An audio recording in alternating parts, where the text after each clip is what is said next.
There's never a quiet day in the world of AI. It's Tuesday and there's a lot to get through. Here's today's AI news. Figure AI just put their flagship machine up against a person doing the same conveyor belt job. Detect barcodes, pick packages, place them barcode down on the belt.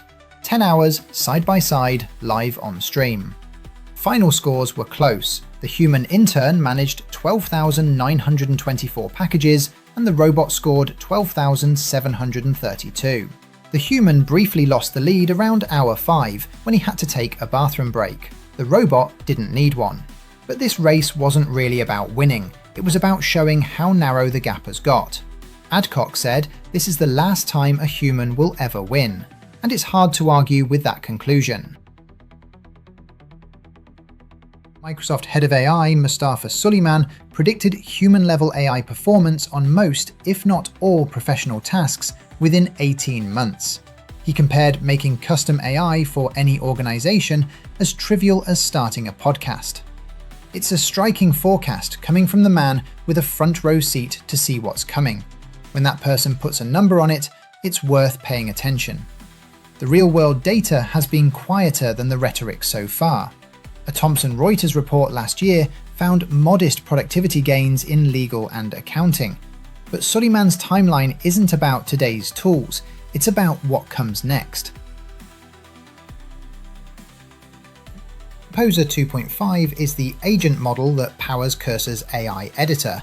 It's built on Moonshot's open-source Kimi K2.5, but Cursor poured 85% of the compute budget into their own reinforcement learning and post-training pipeline. The result is a model trained on 25 times more synthetic coding tasks than Composer 2. It scores 79.8% on Swebench, pretty much matching Claude Opus 4.7 and GPT 5.5 on those benchmarks. Pricing sits well below the Frontier Labs, 50 cents per million input tokens on the standard tier, $2.50 on output. The fast interactive tier costs more, but still undercuts Anthropic and OpenAI. Andrej Karpathy has announced that he is joining Anthropic's pre-training, building out a group focused on using Claude to accelerate Claude's own training.